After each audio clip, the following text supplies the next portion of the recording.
Comment mettre en équation un problème géométrique?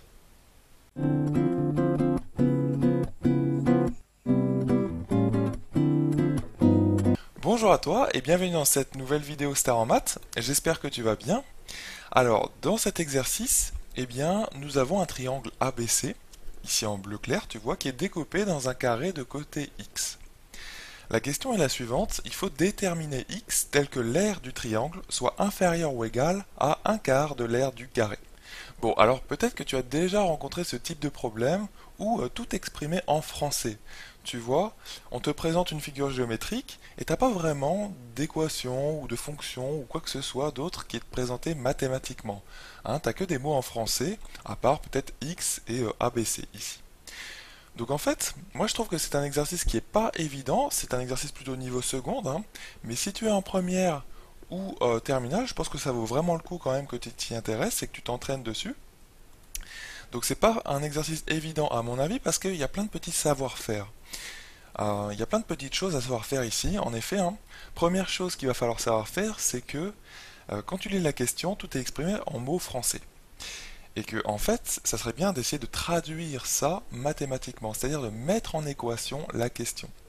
Et ça, je peux t'assurer que c'est quelque chose de pas facile, c'est-à-dire traduire mathématiquement des choses, hein, mettre en équation des questions qui sont exprimées en français, c'est vraiment pas quelque chose qui est facile, pourtant c'est quelque chose que l'on attend de toi dans plusieurs exercices à partir de la seconde, donc en lycée. Ça va être une première chose à savoir faire. Et ensuite, on sera devant une équation ou une inéquation, hein, tu vas voir dans cet exercice mathématique, et là, il va falloir que tu aies du savoir-faire aussi pour la résoudre. Donc, déjà, ce que je t'encourage à faire, c'est à te concentrer sur l'énoncé de l'exercice, quand il est exprimé de cette façon-là, c'est-à-dire avec beaucoup de mots en français. Il faut vraiment se concentrer dessus. Donc tu lis chaque mot et tu vois ce que tu peux en faire. Notamment quand tu as une figure géométrique comme ici présent, je t'encourage à indiquer tout ce que tu sais sur cette figure géométrique. C'est vraiment très très important. Là par exemple, il y a une figure qui t'est proposée, mais tout n'est pas forcément indiqué. Hein, parce qu'on te dit qu'il y a un triangle ABC, hop, je m'arrête là. Hein, c'est ce qu'il faut que tu fasses aussi, tu te concentres sur chaque mot, il y a un triangle ABC. Bon, effectivement, le triangle ABC, je regarde la figure, je le vois bien, hein, il y a A, B et C qui sont indiqués. Ensuite, il est découpé, bon, pas de souci, hein, on voit, c'est juste que ce triangle, il est entre guillemets dans le carré, hein, et que C et A, ça a l'air d'être des sommets du carré, et dans le carré de côté X. Donc là, on a un carré, on voit bien que c'est le carré noir, mais ça serait bien d'indiquer euh, les informations importantes qui nous disent que c'est un carré.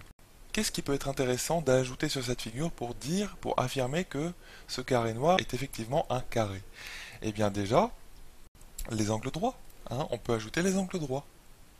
Hop, partout au sommet. C'est vraiment des petites informations, tu sais, ça paraît rien, mais c'est vraiment, à mon avis, important de les faire apparaître parce que ça peut t'aider ensuite à réfléchir. Alors que si ça n'avait pas été là, tu n'aurais pas forcément eu l'idée d'exploiter ces angles droits. Bon, là, c'est pas forcément sûr qu'on en ait besoin, mais on va voir. Donc là, ensuite, c'est un carré de côté X. Alors, un carré de côté X, il faut l'indiquer. Tout simplement, reportons cette notation X qui est proposée comme étant la longueur de l'un des côtés du carré. Reportons-la sur la figure. Donc là, je vais le faire en mauve. Hop, on va reporter notre X partout. Hop, et hop. Bon, là c'est plutôt pas mal, hein, sachant que le X c'est toute cette longueur là en parlant du côté du bas, puisque tu vois que le côté du bas il est un petit peu trituré. Hein. Il y a la longueur AB, il y a la longueur 2 aussi ici. Voilà. Donc là il y a quelque chose qui n'est pas dit aussi en français dans l'énoncé, mais quand tu regardes la figure, tu remarques une nouvelle information, c'est cette fameuse longueur 2 ici. Hein. Donc sûrement qu'on va devoir l'utiliser.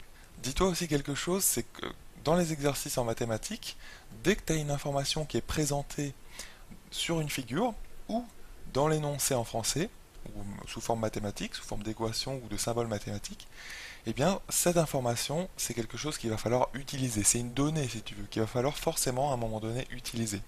Il y a très rarement, ou je dirais même jamais, de données inutiles dans un énoncé de maths. Donc forcément, le petit 2 en rouge ici, là, il va être utile à un moment donné. Ça marche? Donc maintenant, la question.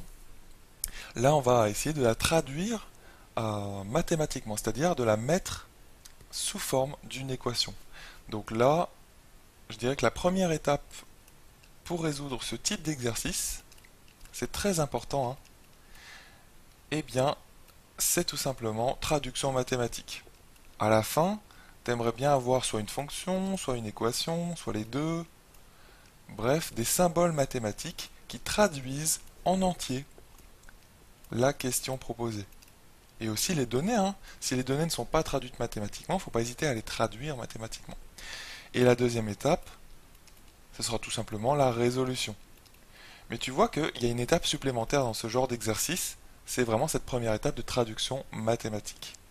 Donc la deuxième étape, c'est évidemment la résolution, hein, effective de ton problème.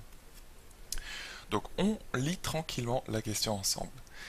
C'est quelque chose de très important. Quand tu es tout seul, toi, devant un exercice de ce genre-là, eh bien, il faut que tu te concentres absolument sur chaque mot de la question. Et quand tu vas te concentrer dessus, tu vas voir que tu vas pouvoir traduire chaque mot. Donc là, déterminer x.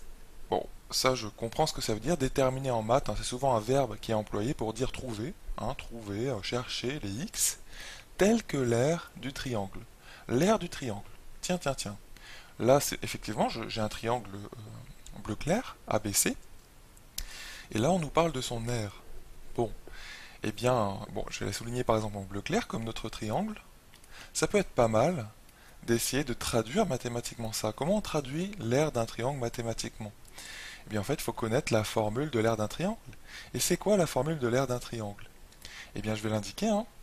L'aire d'un triangle, donc là, on est à la première étape, hein. L'aire d'un triangle, c'est quoi? Est-ce que tu te souviens de la formule? C'est une formule très importante qu'on retrouve dans énormément d'exercices en maths. C'est base fois hauteur issue de la base, le tout divisé par 2. Hop, base fois hauteur, le tout divisé par 2. Donc il faut que la hauteur soit issue de la base. Tu sais qu'une hauteur dans un triangle, c'est cette fameuse droite qui coupe perpendiculairement la base, c'est-à-dire le côté du triangle que tu as choisi. Donc là, on va voir à quelle base et quelle hauteur on s'intéresse après, hein. Mais là, déjà, c'est important de rappeler la formule de l'aire d'un triangle. Donc maintenant, on continue de lire la question, tranquillement, posément. Il faut que l'aire du triangle, donc ça on a bien traité, soit inférieur ou égal.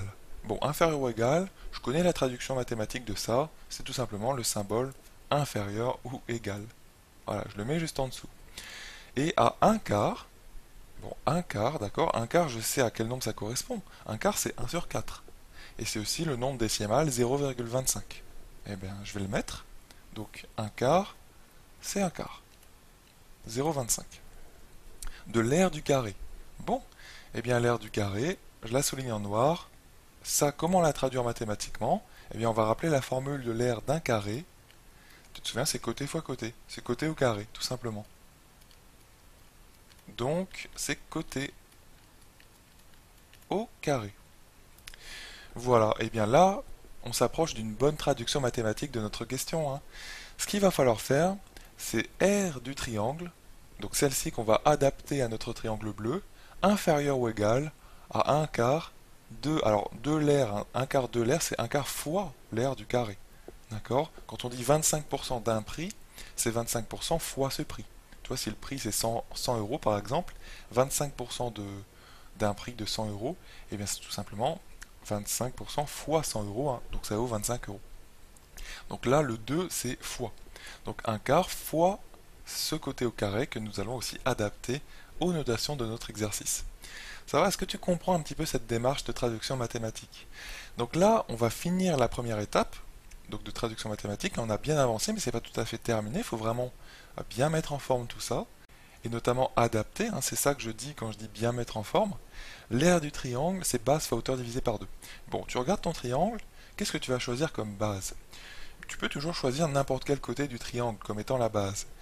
Le problème, c'est que il va y avoir un cas plus simple quand même, parce que si tu choisis comme base par exemple AC, ça va pas du tout être simple de trouver la hauteur issue de AC. Tu pourrais la construire.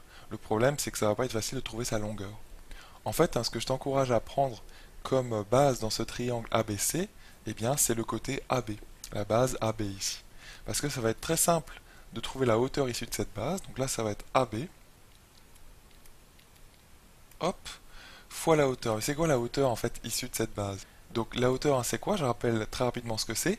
Eh bien c'est la droite qui passe par tout simplement le côté, ou la droite hein, qui prolonge le côté, donc qui passe perpendiculairement par cette droite-là et qui coupe, enfin qui passe par le sommet opposé. D'accord? Donc en fait, quelle est la droite qui passe par le sommet opposé à AB, donc c'est-à-dire C, et qui coupe perpendiculairement la droite AB? Eh bien c'est cette droite-là. Tu vois, cette droite que je pourrais appeler tout simplement D. C'est-à-dire en gros la droite passant par le côté gauche, le côté droit pardon, du carré. Voilà, donc en fait, ça va être ça la hauteur, mais la hauteur, nous, c'est juste, eh bien, cette longueur-là. Hop, jusqu'à là, c'est-à-dire x. Tu vois, donc on se rend compte que notre hauteur issue de AB, eh bien, c'est x. Hop, le tout divisé par 2. Ça y est, hein, on obtient petit à petit, eh bien, l'aire de notre triangle bleu. Et ensuite, on met inférieur ou égal à 1 quart fois l'aire du carré. Et l'aire du carré, je pense que tu comprends que c'est tout simplement x au carré. Hein. Donc x au carré, puisque x, c'est la notation adoptée pour traduire eh bien, la longueur d'un côté de notre carré. Donc voilà, on y arrive presque. On n'est pas tout à fait encore à une traduction mathématique totale, puisque j'aimerais bien qu'on remplace au maximum les choses. C'est-à-dire AB, bah c'est quoi AB? Ça serait bien de le remplacer AB par quelque chose qui dépend de x. AB, en fait, quand tu regardes, c'est cette longueur bleu clair tout en bas. Mais en fait, c'est quoi? Eh bien, sachant que toute la longueur de A jusqu'à ce sommet-là du carré, eh bien, c'est x. Et que cette longueur ici, rouge, eh bien, elle vaut 2. Donc forcément, la longueur AB, je pense que tu es d'accord avec moi, c'est x, c'est-à-dire la longueur totale, moins 2, tout simplement. Donc là, on obtient eh bien, x moins 2. Hein. Je viens bien de dire que AB, c'est x moins 2, fois x, facteur de x, hein, ça se dit aussi comme ça, le tout sur 2, inférieur ou égal à 1 quart fois x au carré, qui se note aussi tout simplement x au carré sur 4. Hein. Voilà notre traduction mathématique de notre question. T'as vu qu'on est passé de tout ça à ceci. Et bien c'est plutôt pas mal parce que maintenant, on va pouvoir s'attaquer à la résolution de cette inéquation. On appelle ça une inéquation parce que nous on cherche les x. On cherche les x qui satisfont cette inéquation. Voilà pour la première étape de traduction mathématique de notre énoncé. T'as vu que c'est pas forcément évident, hein, mais c'est quelque chose qu'il faut que tu saches faire. Et le conseil que je te donne, c'est vraiment te concentrer sur chaque mot de l'énoncé et essayer de penser à sa traduction mathématique, au symbole mathématique qui correspond. Donc il faut aussi que tu connaisses les formules. Quand tu as souvent une figure géométrique comme ça, il faut que tu connaisses les formules des aires, des carrés, des triangles, parfois des trapèzes, du périmètre d'un cercle, quand tu as un cercle, de l'aire d'un disque, etc., etc. Voilà donc pour cette première étape.